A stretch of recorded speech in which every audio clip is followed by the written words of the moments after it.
Hello and welcome to the podcast. I'm Hannah Taylor. I lead our investment and rental living division at Devcast Smith. As we prepare for the release of our annual rental living salary and trends report, we met three key figures who helped shape the market. We spoke about the challenges of attracting people to a fairly new sector, how you keep those people, and their outlook on the market. Each guest has a unique journey in real estate and offers a unique perspective. We also tease some of the findings from the results of our workforce survey. I hope you enjoy this one.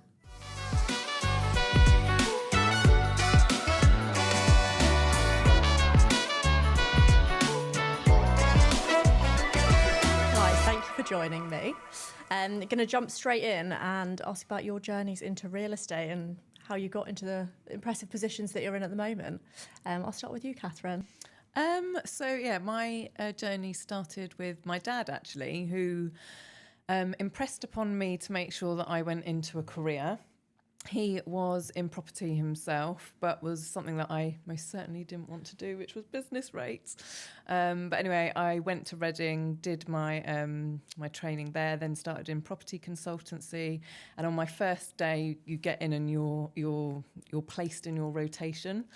And business rates was there, agency was there, and I think residential. And I was like, I really want to be an agent at that time. But lo and behold, I got business rates, which was, I was like, great. So I started looking for another job. At the time, I realised actually I was also doing my APC, which was hellish.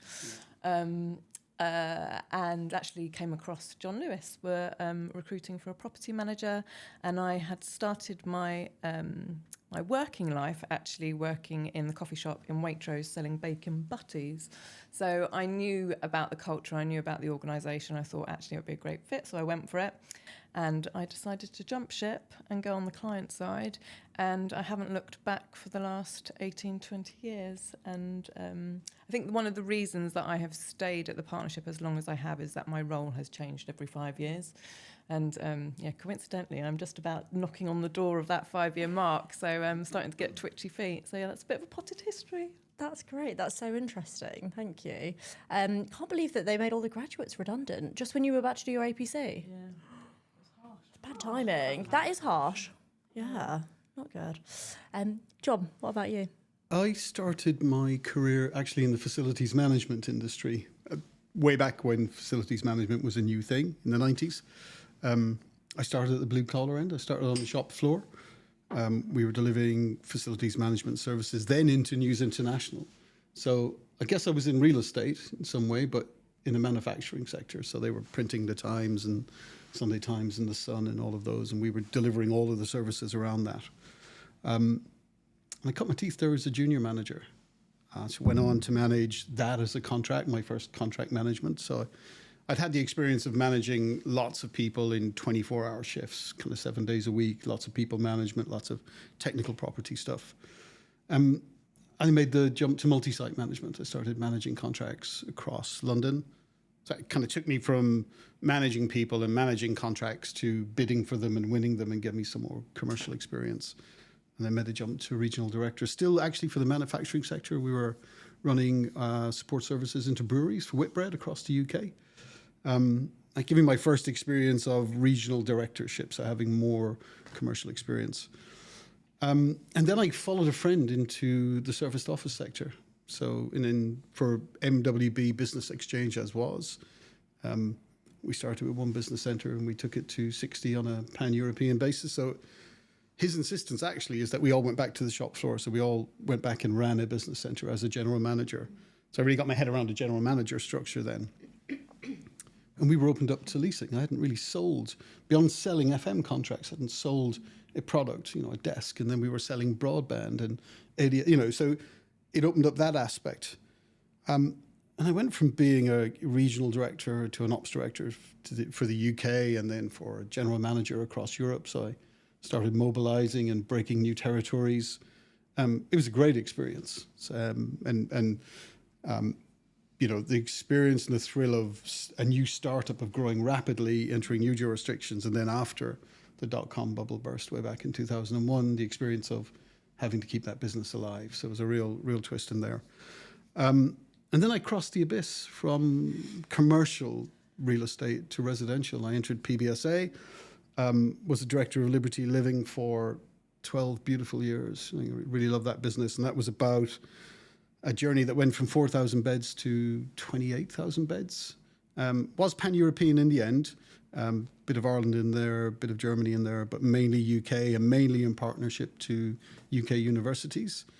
And we brought that general manager structure with us, actually. We took it over and thought, this can work here, this makes sense. It was a wonderful experience, and became a director of that business and entered the C-suite for the first time. And then moved over to Grainger and crossed the abyss again from PBSA into Build to Rent, seeing the similarities, and then eventually into RealStar, which gave me the opportunity to work across all the verticals. So to maintain interest in PBSA and Build to Rent, and to what we all refer to as PRS, so the lower amenities. So that's my journey to here. Right. How did you make that jump from commercial into PBSA? Because that is quite big. It was, yeah. That happen? That's a well-asked question. I was utterly determined as an individual at the time never to do anything I'd done previously. So to walk away from it, I remember distinctly wanting to test myself to see, was that just fluke? Did it happen because of friends? I wanted to hold myself out to a bit more scrutiny, to walk away from what I'd done, to start again, to try it on my own and see if I could succeed or fail. And so it was a bit of a personal journey at the time. Initially bumpy. And then I ran into Liberty Living, and I met the CEO, who's very invested in growing the business quickly. And our model was to buy and reposition. So we quickly got to a point where he said, okay, well, look, if you can focus on creating culture and structure and bring us a structure so we can grow in the field without growing in the middle, I'll really focus on being the CEO, getting the investments right, growing the portfolio. Actually, we blinked and 12 years had gone by. And it felt effortless. I mean, it was an absolute joy. So, yeah. Sounds dreamy. Yeah, it was dreamy. Yeah. Thank you. You're welcome. And Morwenna, how did you end up where you are today? How did you get here? I think it started with having no idea what I wanted to do, and actually being a bit panicked almost. When I was sort of 16, I remember a lot of my friends had very vocational kind of career kind of views about what they wanted to do and were really set on a path. And I was thinking, oh no, I don't know what I want to do. So I think what I did in the very earliest part of my career was just kept as many doors open as possible. I knew I loved maths and physics. I didn't want to do something specific, so I went and did engineering. I purposely searched out for engineering courses that gave me the widest range of options once I graduated, because I still didn't know what I wanted to do. And it actually was only by the final year of my 4 years at university when Arup came and presented and sort of talked about the built environment and the opportunities in real estate that I thought, actually, that sounds really interesting. Really tangible results for all the hard work you put in. So I went to Arup and I had great 7 years there, really good training, not only technical training, but sort of leadership training and how to work in teams. But I got the sort of 7-year itch, and I'd worked quite a bit with Argent on a particular project on King's Cross, and it was 2011, and King's Cross was really just about to start moving, and they were looking for people to join. I think what was fascinating about the company at that time was they were looking for people who worked in the industry and sort of knew how it worked, but actually weren't really experienced sort of development managers already. And actually they could bring them in and could train them up sort of on the job. So I joined Argent. I actually didn't know kind of what I wanted to do, and I actually felt a bit of pressure because, unlike you, my parents were like, oh no, why are you moving roles? You're giving up a final salary pension scheme and all these sorts of things. But I really wanted to try something different. And then I've been at Argent now, related Argent, for 14 years. Very similar to you, Catherine, in that the reason I've stayed is that the company supported me to grow, and my role has evolved over time. So I started as a development manager. I took all the skills and learning I had from Arup about how to work on building projects, how to lead, how to be in a team, but then actually I was the one setting the brief and leading the team as the client. And I worked on a variety of projects, from retail, some office, and also some public realm projects, and grew the scale of projects over time. And I think what I demonstrated is that I loved working with people. I loved leadership. I'd worked with a huge number of people externally. And then the opportunity came up within the business for us to kind of structure ourselves a bit differently. As an organisation, we had just secured a project at Tottenham Hale and at Brent Cross Town. And so we needed to kind of put more rigorous processes and other things in place within the organisation to be able to deliver across multiple projects.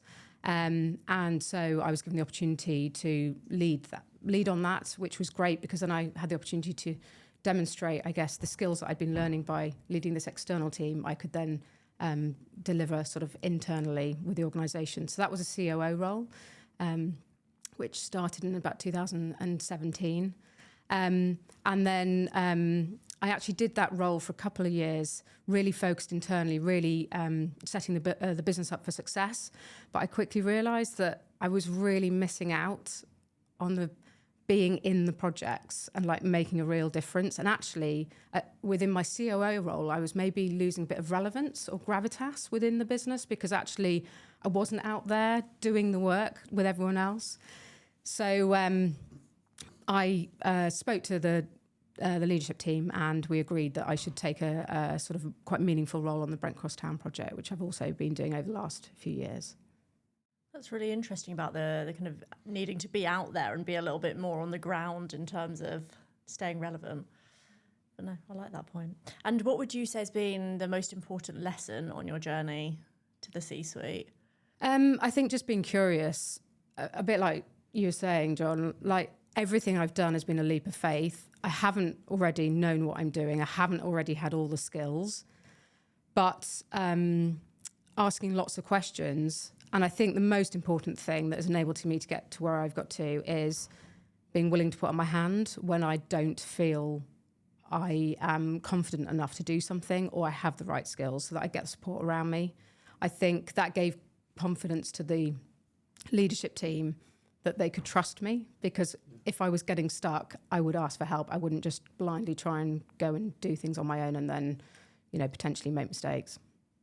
And I guess that relates back to what you said as well, John, about taking that leap of faith into something which is a bit unknown and just go in for it. It's unique to real estate that you can really architect your own career. So if like your attitude's really cool, because if you want to learn and you want to try, the opportunities are always there in real estate. And I mean, I've seen people since I left Liberty go on to be leading investment firms, like 10 billion investment firms on a global basis. I've seen them leading third-party operators or become people have gone on to do great things by doing exactly what you said, like having an attitude, finding the opportunity, not pretending you know everything, asking for help, going for it. I mean, remembering that real estate is probably the biggest business in the world.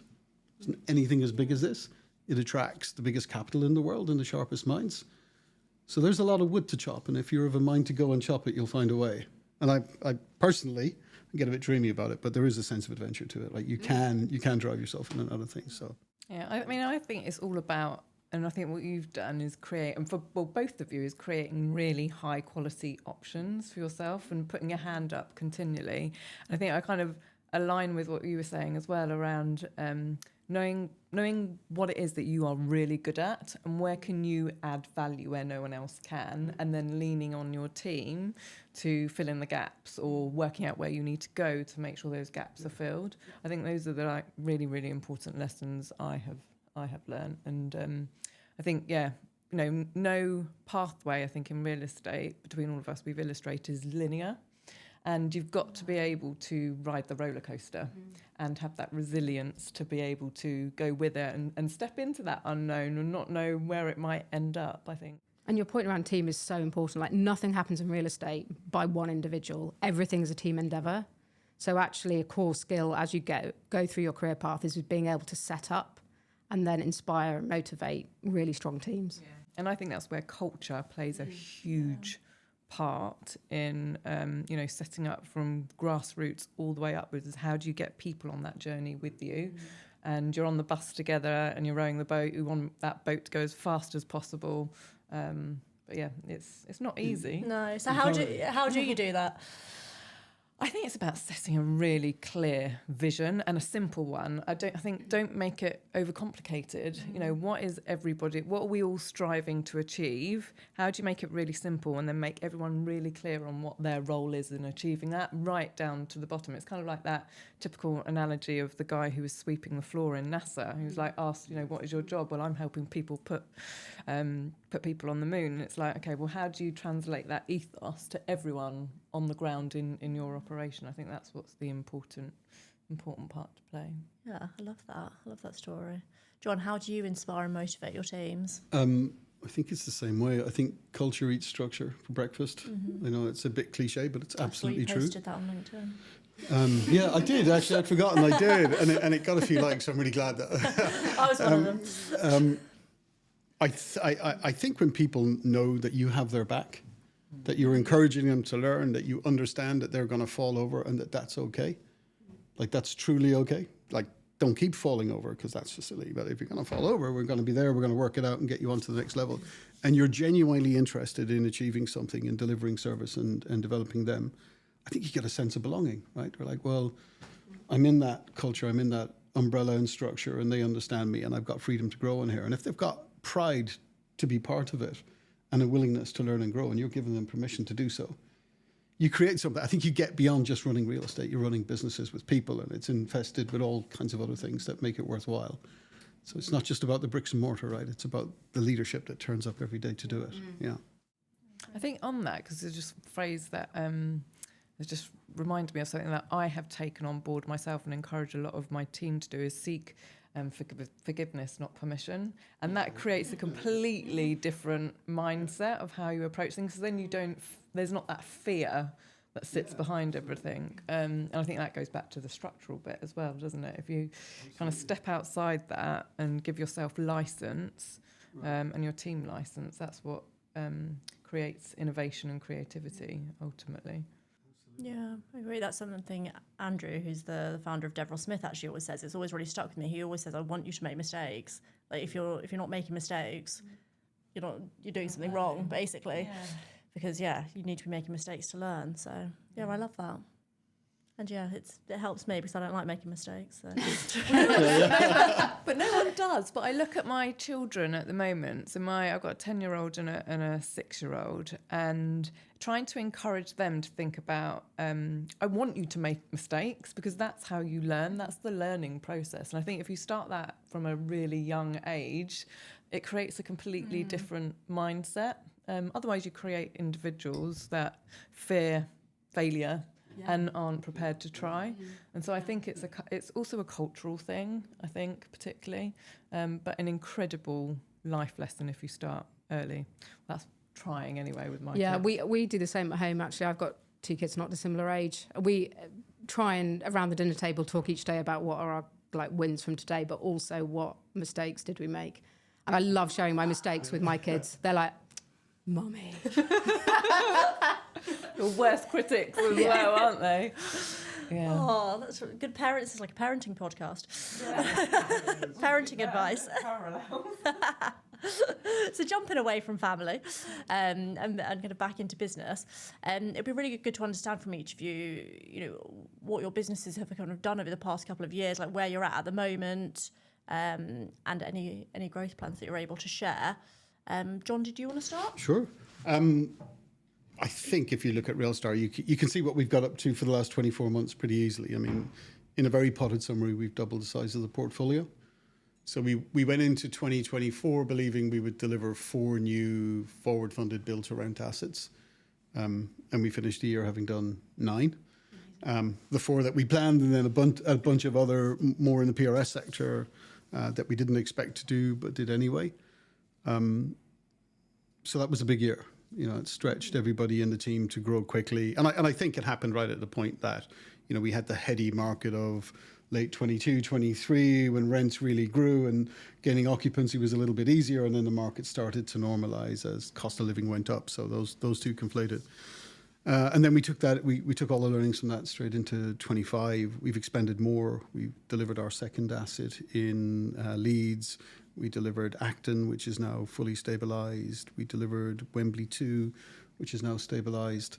and we've got on with a couple of more PRS transactions. So slightly more consolidation. And then, as you know, at the end, the Real Star, the GP, Quadreal were 49% of that GP and are now 100% of it. So we're just at a point of transition from Real Star to Quadreal. So we've entered a pool of really large, global, agile capital. That is, its capabilities are, A, to put equity out quickly, but can consolidate, can develop, can invest, own and operate. So we now find ourselves in a truly unique position in one of the very few businesses that can do all of that with really big ambition to go further. So it's been an epic end to 25. It's like the start of a really exciting new chapter. Yeah, it really is. It really is. The Real Star Quadreal. The adventure goes on. Yeah. Exciting times. And Morwenna, can you tell us a little bit about what Related Argent have been up to over the past couple of years? So I think most people know sort of big regeneration mixed-use schemes. That's obviously still very important to us, but also we have been working on sort of smaller scale projects, and we're also looking at that going forward. In the last couple of years, we've had and launched Author, which is our first build to rent as an organisation here in the UK. At King's Cross. So proud of the team. It's been amazing. We are ranked still number one in London by residents on home views. We've got 5 stars and the team continues to do a really excellent job on that. And just recently we've opened Build to Rent at Brent Cross Town, which is one of our kind of big mixed-use regeneration schemes in North London. And that was a really successful launch earlier this year. And then coming up, we have another sort of 1,000 units that we're launching, build to rent, on our Tottenham Hale project, as well as more at Brent Cross Town. So it's very much a really important part of our business going forward. Really important to us that we have diversity in our sort of living products as a business, but also on our projects. It enables us to actually bring forward more buildings more quickly on our bigger schemes when we bring forward market sale as well as build to rent as well as other living products. And also we want to grow the portfolio inevitably to make the operations more efficient. But it's a really exciting time. The team have done a brilliant job at setup, and we're now in sort of growth mode. So. And you guys obviously have a lot of experience in multifamily from your US counterparts. We do. I mean, they've been doing it for literally decades. Such a fundamental part of the related business in the US. And with that comes a huge amount of expertise, which we absolutely make the most of. So we're very lucky to have that relationship. We've had one of the members of the team actually come and work with us for a number of years to help set up the build to rent portfolio here. But also we bring members of the US team across for training. So all of our in-house team are actually trained initially by our American colleagues who again have decades of experience. And I think, as we know, the sort of American approach to customer experience is absolutely top notch. So we're trying to instill that as much as possible into the just core of our build to rent operations and experience. Interesting, and that's why you're number one. So you've got all the US experience giving you customer service. Interesting. What would you say that there's like one key difference between the way the people in the US operate and the way that we would traditionally operate?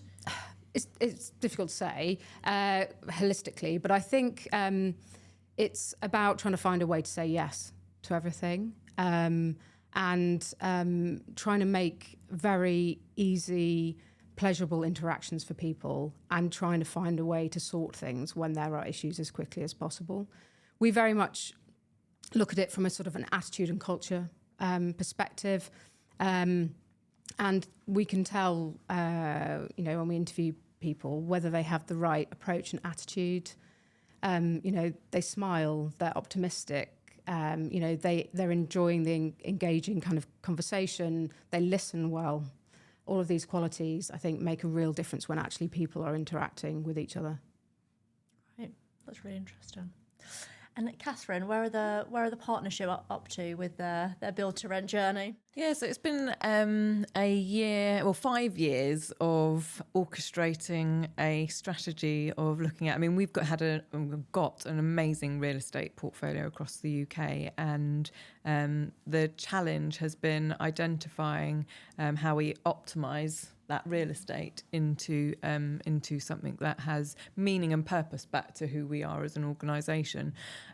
We have created a strategy that is vertically integrated, kind of similar to probably both of our all three of our organisations. So develop, operate and invest. And it's been about setting this up, which is very distinct and very different to the core mothership, which is retail.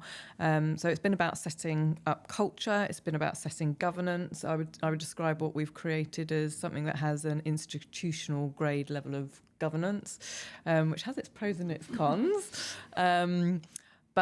And within that, what that then encompasses is 3 lines of business, effectively. So development. So we have now got 1,000 homes with planning consent, which has been, I'd say, hard fought.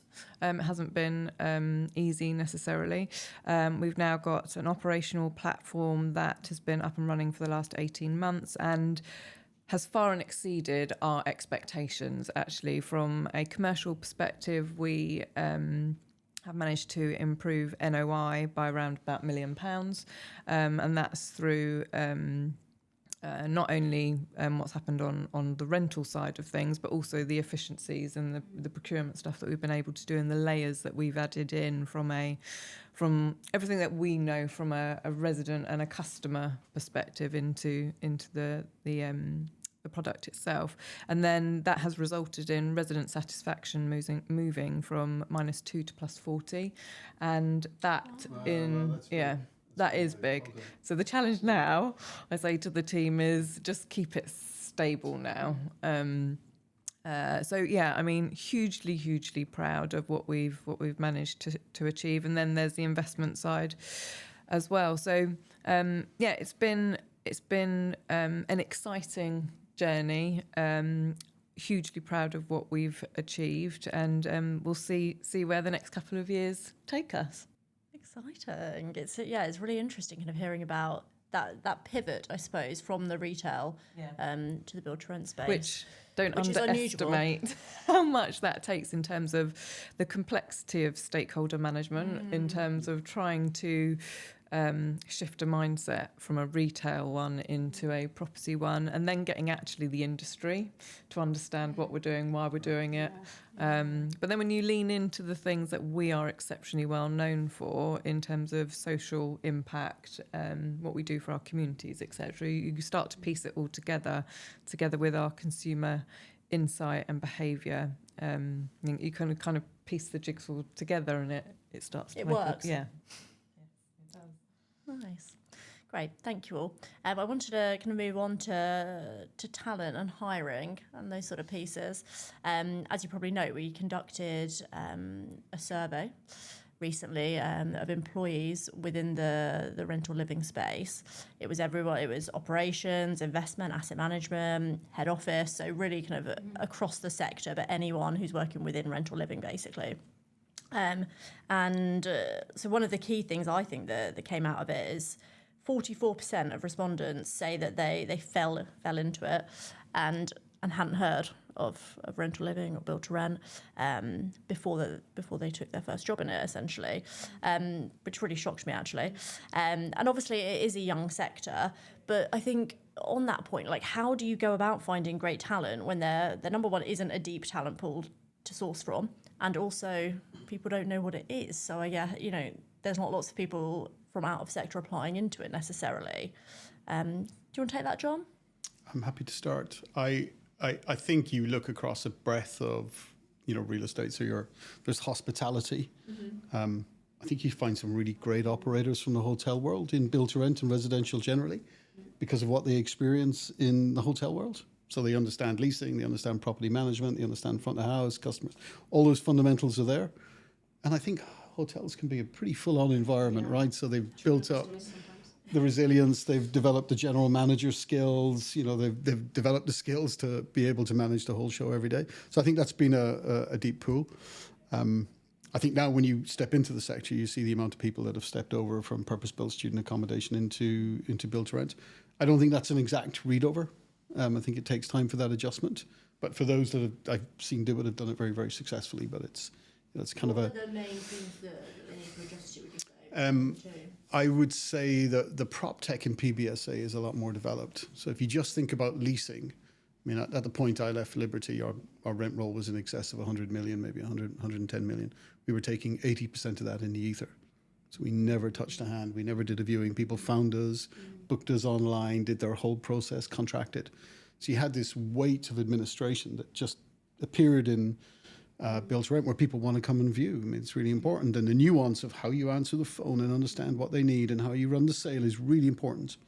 A lot of that didn't actually. It's a very different transaction to rent your student accommodation for 1 year than it is to buy your home, that you've got a bit more emotion involved in. So I think there's the whole leasing journey needs to be nuanced, and obviously the weight of legislation and taxation in build to rent is a little bit higher now. So I think there's a settling period between the two. I don't think that precludes people from anywhere else. I mean, it's a lot of people who've stepped out of facilities management. I still see a lot of people from the FM world stepping in. We've got a few operators from the serviced office world. I'm glad to see. There's a shout out to our team that have done that previously. So they understand service in the property environment. They're leasing, they're serving, they're running front of house. So I think you have to throw a broader net to find mainly the attitudes. And I think if the attitude's right, you'll add the ability, particularly in your GM. If you've got your GM right and that attitude is right, the rest of the team tends to build very, very, very well. So that's how I'd answer that. Nice. Anything else to add, or do you think John's covered it?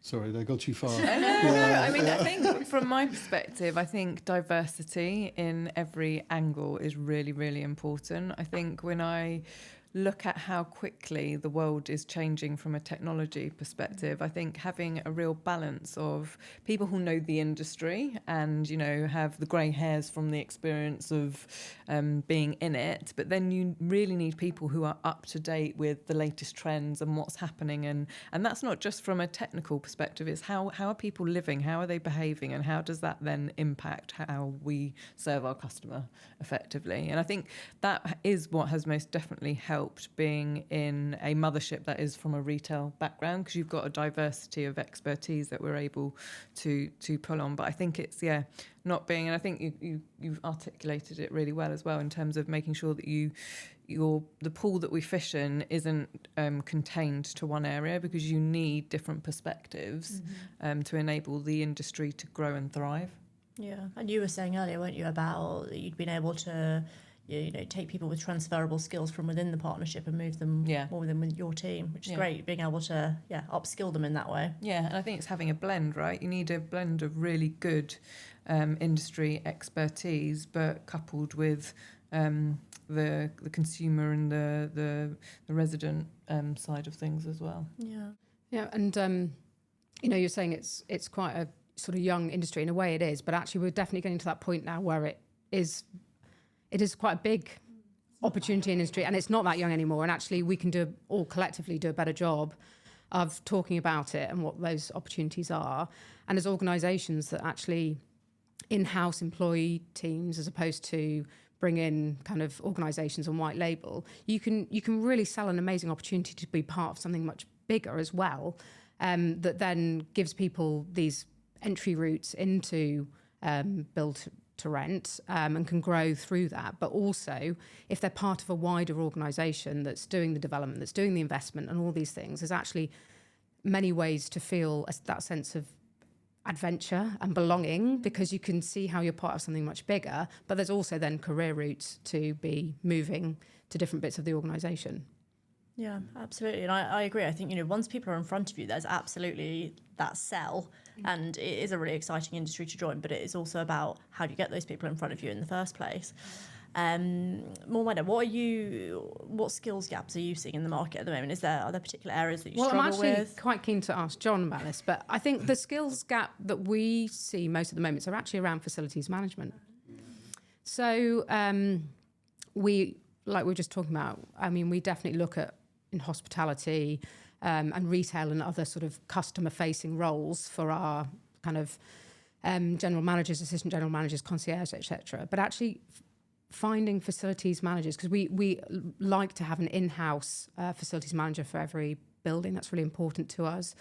From a making sure we have a really proactive approach to the building, that we're constantly ahead of any issues rather than just being really reactive. But finding a breadth of talent in that area, we find quite tough. Yeah, I agree with that. And particularly because the Building Safety Act brings a whole new realm of regulation and inspection. So trying to find and upskill that workforce has become tougher. And I think it's probably where we're going in a minute. We're going to see that's where some of the biggest wage growth has been.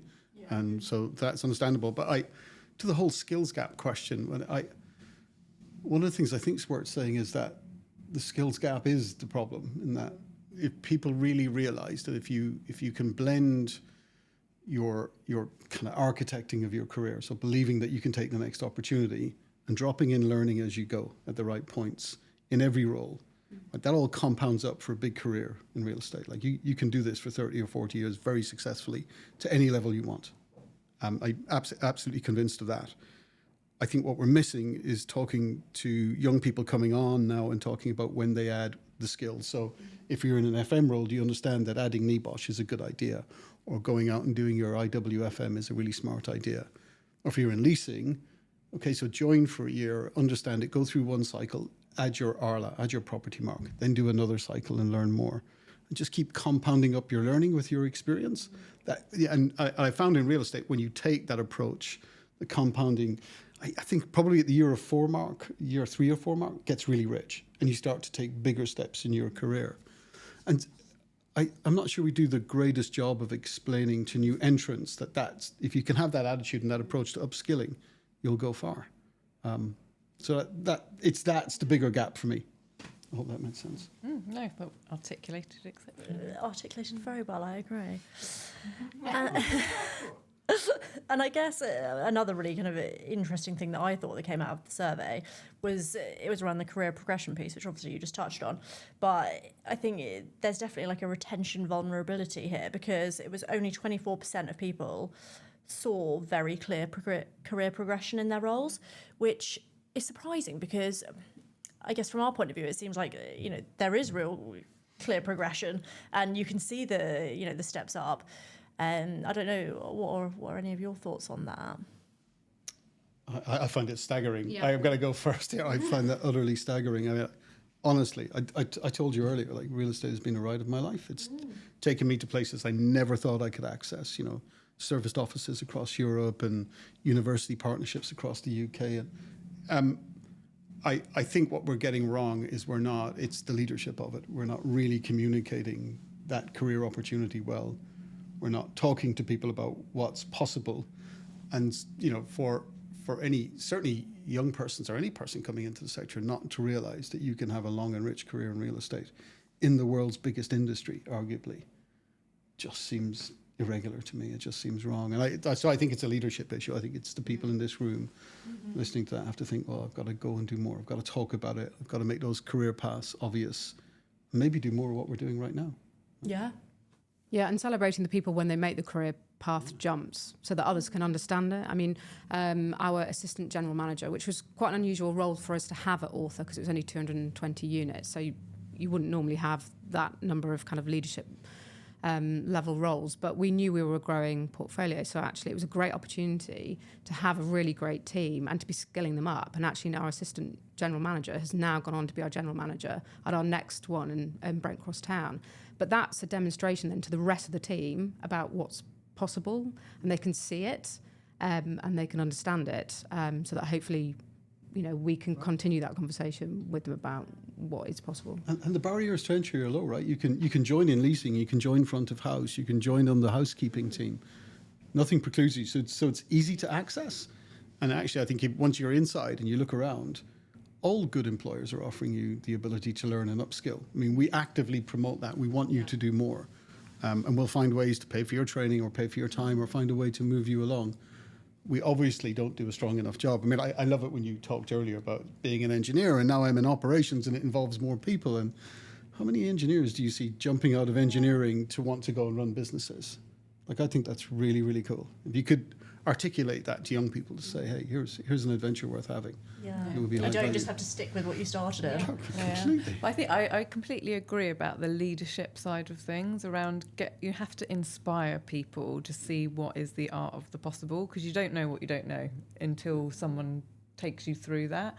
And I think rightly or wrongly, the build to rent industry isn't well known. You know, I go and talk to my friends, they don't have a clue what that is all about. And so I think there is something about how does the industry simplify and talk about it in the everyday. We're very good at talking about it in our industry, because we all know, you know, I describe it as an echo chamber. We kind of all are able to talk about it very, very well. But take that outside of there, how many people really understand what it is we do and the opportunity? And I think, again, I completely agree. It comes back to the leadership and setting that vision and the opportunity that then flows from all of that, but not just within our industry. We need to somehow elevate it beyond that. Yeah. That makes sense. Morwenna, do you think that your in-house training scheme, like, does that help with retention and setting out that clearer progression path? Yeah, I think it does. I think it does because it also gives people a sense of that wider belonging. They're part of something. There's a wide network of colleagues who are there to support them and, you know, and bring them on. And I think the other thing about being in-house and them actually feeling a core part of our business is, I won't say it's necessarily back to the floor, but as a leadership team, we commit that we go and spend time with them. So, you know, a few months ago, I went and spent half a day at Author on the front desk, which was absolutely terrifying, dealing with all the parcels and everything else and greeting residents, you know, working with the FM managers, understanding what their issues are so we can try and help unlock those, that sort of thing. I think it's those sorts of things that help retain people as well. When they feel seen, they feel valued, like they know you want to spend time with them, learn more about how I the love leadership that. can help them. And that, I was doing exactly that yesterday. Midterm inspections I was doing in Birmingham.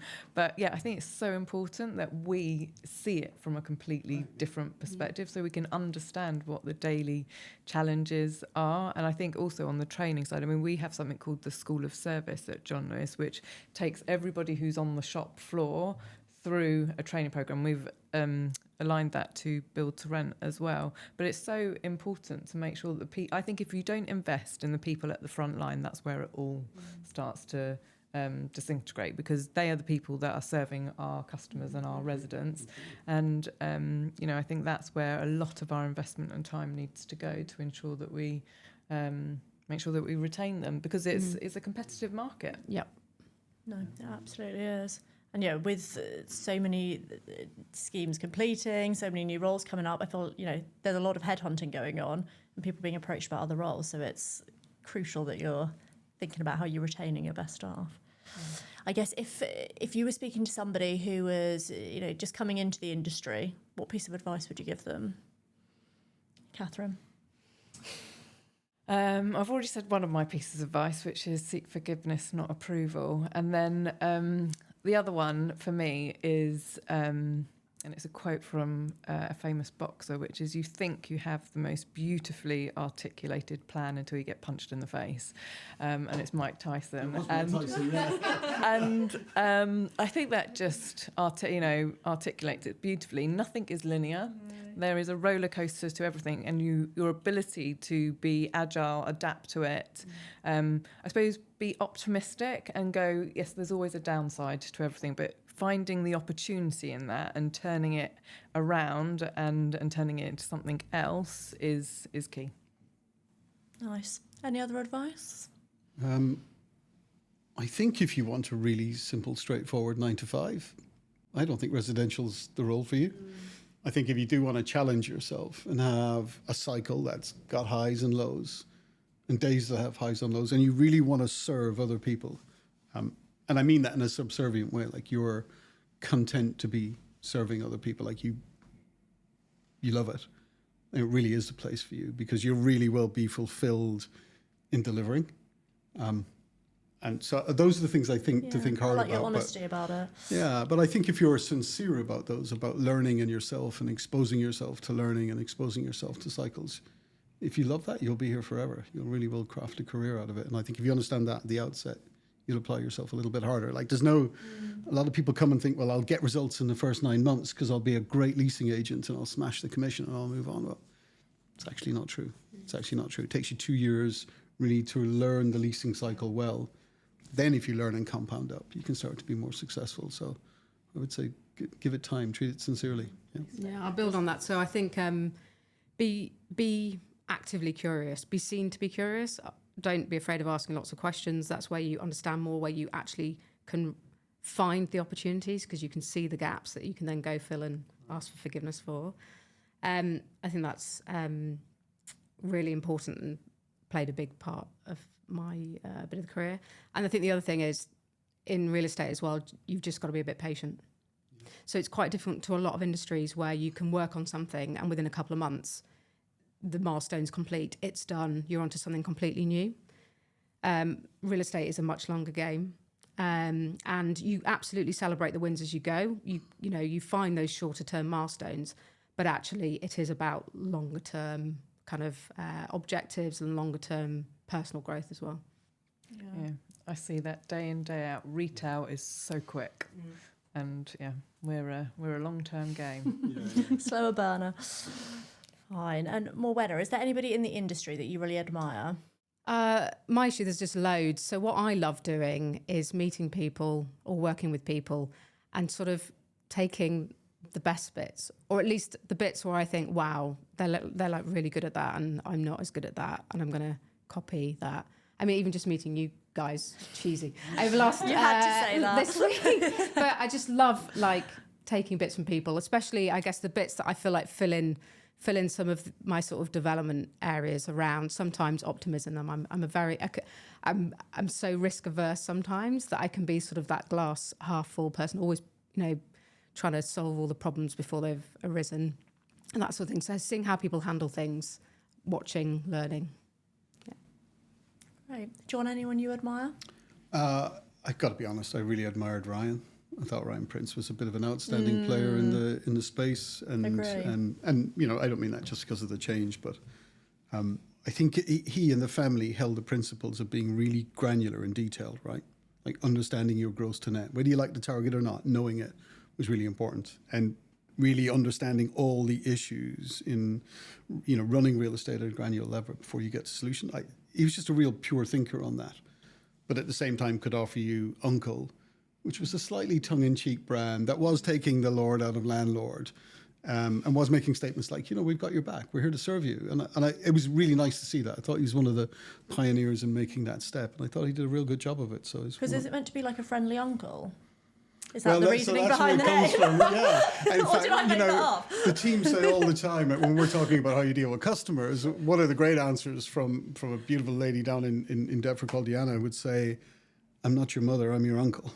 Oh, love right? that. So I'm here for That's you. like I'm going to the do stuff tagline for the you, business. but it doesn't step into me doing everything for you because I'm not. That's a nice way to say, look, I'm here for you and with you, but just not with you all of the time.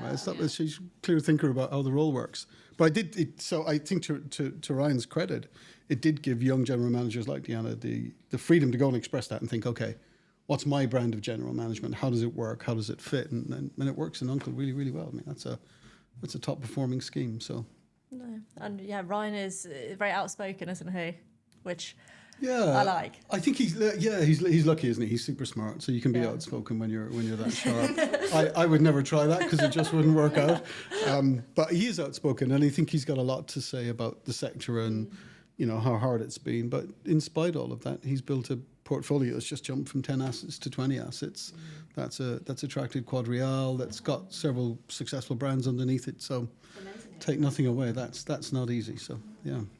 And Catherine, what about you? Is there anybody you would really admire in the industry? I'd probably there are some amazing and fantastic people in the industry. Can't question that. But I suppose I look at it from two ends of the spectrum of like, who are the people who have had their pathway already and what can I learn from them? And I love meeting those type of people. And then I'd spend a lot of time mentoring people as well via the ULI and the Circle mentoring program. And I love spending time with the next generation because in theory, I'm meant to mentor them, but actually it works the other way around. And I learn so much and it gives me so much energy as well. So, I admire them taking ownership of their careers as well. Love that. Should we jump into festive quickfire Yeah. and put some props on? Is there a prize for the fastest answer? Who wants to choose what? Who wants to go with? I'm pretty happy I to think pass John on one needs of to wear them. that I'll one. wear the Christmas hat. All right, okay. I'm happy to have Elf. Oh no, I got the pom-poms.